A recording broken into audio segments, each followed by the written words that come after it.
Bapak Ibu tahan dulu, jangan langsung geser. Saya tahu kalau judulnya sudah rapel pensiun dan gaji naik, rasanya seperti ada harapan besar yang tiba-tiba menyala. Apalagi kalau ditambah kata kapan cair, itu seperti tombol yang bikin kita refleks langsung buka aplikasi bank, cek saldo, lalu jantung ikut dagdikduk. Tapi justru karena topik ini sensitif, saya minta Bapak Ibu dengarkan sampai tuntas, biar kita tidak jadi korban euforia, tidak jadi korban informasi simpang siur, dan yang paling penting, tidak jadi korban penipuan, karena tiap kali isu rapel dan kenaikan gaji ramai, selalu ada dua hal yang ikut ramai, harapan orang baik dan modus orang jahat. Kita mulai dari satu kalimat yang harus jadi pegangan utama. Rapel itu bukan uang dari langit, rapel itu hak yang tertunda. Jadi rapel biasanya muncul kalau ada penyesuaian penghasilan yang berlaku mundur, tapi pembayaran di lapangan baru bisa berjalan setelah aturan dan sistem siap. Makanya rapel sering bikin banyak orang nungguin, karena orang merasa kalau memang haknya berlaku dari Januari, tapi cairnya baru belakangan, berarti ada selisih yang harus dibayar. Benar, tapi ada catatan besar. Selisih itu baru bisa dihitung dan dibayar jika ada dasar hukum dan aturan teknis yang jelas. Tanpa itu, rapel cuma jadi rumor yang muter-muter. Nah, sekarang kita masuk ke pertanyaan paling sering. Kapan cair rapel pensiun dan kapan gaji naik 2026? Saya akan jawab dengan cara yang realistis, bukan cara yang bikin Bapak Ibu terbang tinggi lalu jatuh kecewa. Dalam sistem negara, perubahan gaji atau pensiun itu tidak bisa terjadi hanya karena ramai di media sosial atau karena ada katanya. Harus ada keputusan resmi, biasanya dalam bentuk regulasi atau aturan yang mengikat, dan setelah itu baru ada aturan teknis pelaksanaan. Baru setelah itu lembaga pelaksana menghitung, memverifikasi data, dan menyalurkan. Jadi kalau Bapak Ibu bertanya, kapan cair? Jawaban yang paling aman adalah cair setelah dua pintu ini terbuka, pintu aturan resmi dan pintu teknis pelaksanaan. Kalau salah satu belum terbuka, pencairan masih bisa tertahan. Kalau Bapak Ibu bertanya kenapa harus seribet itu? Saya kasih analogi sederhana. Bapak Ibu pernah masak untuk keluarga besar, kalau mau bagi makanan untuk banyak orang, bukan cuma masaknya yang penting tapi bagi-baginya juga. Harus jelas siapa dapat berapa, siapa yang punya pantangan, siapa yang belum kebagian. Kalau asal bagi, nanti ada yang dobel, ada yang tidak kebagian, ada yang protes. Nah, pembayaran rapel dan kenaikan gaji itu seperti membagi hak untuk jutaan orang. Kalau salah transfer saja, dampaknya bukan cuma uang nyasar, tapi bisa jadi masalah hukum dan audit. Karena itu prosesnya hati-hati. Sekarang saya jelaskan jalur logika yang paling masuk akal soal timing. Biasanya ketika ada wacana kenaikan atau rapel yang akan dieksekusi, pemerintah perlu menyiapkan tiga hal besar, hitung anggaran, siapkan aturan, dan siapkan data. Hitung anggaran itu artinya negara harus memastikan uangnya ada dan dialokasikan. Siapkan aturan artinya ada payung hukum yang jelas. Siapkan data artinya basis data penerima harus sinkron, rekening valid, status penerima jelas. Proses seperti ini tidak selesai dalam semalam. Makanya, kalau ada klaim besok cair rapel untuk semua, Bapak Ibu harus ekstra hati-hati, itu biasanya tanda konten sensasional atau orang yang ingin bikin ramai. Tapi saya paham Bapak Ibu tetap butuh patokan. Maka, patokan paling realistis untuk rapel, kalau memang terjadi, biasanya tidak jauh dari momen setelah aturan selesai dan sistem sudah siap. Artinya bisa saja terjadi di pertengahan tahun, bisa juga di momen tertentu yang dianggap strategis seperti menjelang hari raya atau setelah evaluasi anggaran. Namun saya sengaja tidak menyebut tanggal pasti, karena tanggal pasti itu hanya valid kalau sudah diumumkan resmi. Dan saya tidak mau Bapak Ibu memegang angka yang belum resmi lalu menunggu dengan cemas. Sekarang pertanyaan kedua, siapa yang dapat? Ini juga sering bikin ramai. Secara umum kalau ada kebijakan rapel atau penyesuaian pensiun, target penerima biasanya mereka yang statusnya penerima pensiun sah dan datanya tercatat dalam sistem penyalur resmi. Ini bisa mencakup pensiunan ASN, PNS, penerima pensiun janda atau duda, penerima pensiun terusan sesuai ketentuan, dan kelompok lain yang memang masuk dalam skema pensiun negara sesuai aturan. Tapi ada satu kata kunci yang menentukan sesuai ketentuan. Karena di setiap kebijakan ada detail yang menentukan ruang lingkup. Kadang semua penerima masuk, kadang ada batasan periode, kadang ada ketentuan tertentu. Jadi jangan cepat menyimpulkan semua pasti dapat atau saya pasti tidak dapat. Yang benar adalah lihat nanti bagaimana bunyi aturan resminya. Itu yang jadi penentu.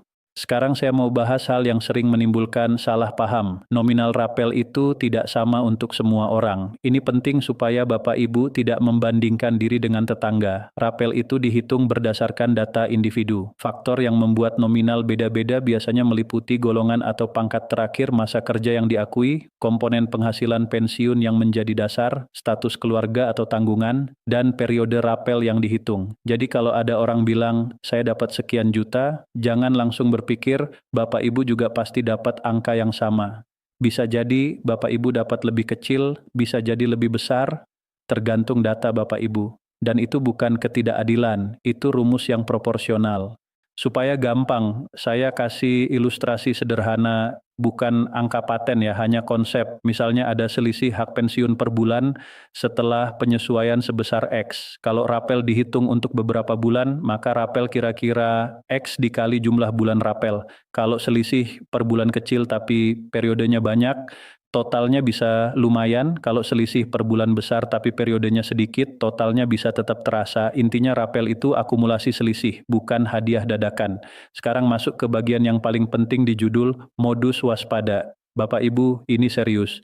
Setiap kali isu rapel dan kenaikan gaji naik, penipuan ikut naik. Saya mau Bapak Ibu hafalkan tanda-tanda modusnya, karena ini sering terjadi dan korbannya banyak. Modus pertama, telepon atau WA mengaku dari lembaga penyalur atau bank, lalu bilang data Anda belum valid, rapel tertahan, harus verifikasi. Ujungnya minta data sensitif, PIN, OTP, password. Bapak Ibu, sekali lagi, jangan pernah berikan OTP. OTP itu kunci. Kalau OTP diberikan, rekening bisa diambil alih. Modus kedua, link palsu. Mereka kirim link, cek rapel atau cek daftar penerima. Begitu diklik, Bapak Ibu diminta login, diminta memasukkan data, atau HP diminta izin akses. Banyak yang tidak sadar itu jebakan. Jangan klik link dari nomor tak dikenal, apalagi kalau bahasannya uang. Modus ketiga, penawaran jasa percepatan. Ada yang bilang bisa membantu mempercepat pencairan asal bayar biaya administrasi. Ini juga jebakan, hak pensiun itu tidak pakai jasa percepatan berbayar. Kalau ada yang minta uang, itu sangat patut dicurigai. Modus keempat, surat undangan palsu. Kadang ada yang kirim file PDF atau gambar yang seolah-olah surat resmi, lengkap dengan logo, tanda tangan, dan cap. Bapak Ibu jangan gampang percaya. Sekarang bikin logo itu gampang, yang sulit itu memverifikasi sumber. Jadi kalau ada surat seperti itu, jangan langsung percaya. Cek lewat jalur resmi. Modus kelima, memancing emosi. Penipu itu sering pakai kalimat yang bikin kita takut atau buru-buru, misalnya, kalau hari ini tidak verifikasi, dana hangus. Bapak Ibu, hak tidak hangus hanya karena Anda tidak klik link WA hari ini.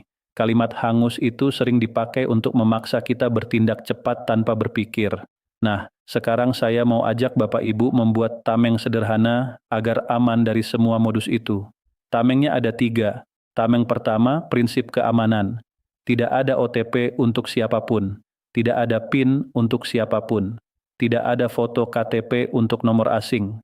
Titik.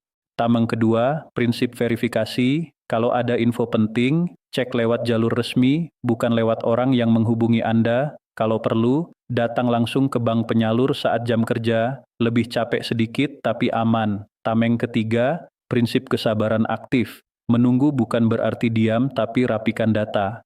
Pastikan rekening aktif, pastikan akses ATM atau mobile banking aman, pastikan dokumen rapi, dan lakukan autentikasi bila ada jadwalnya.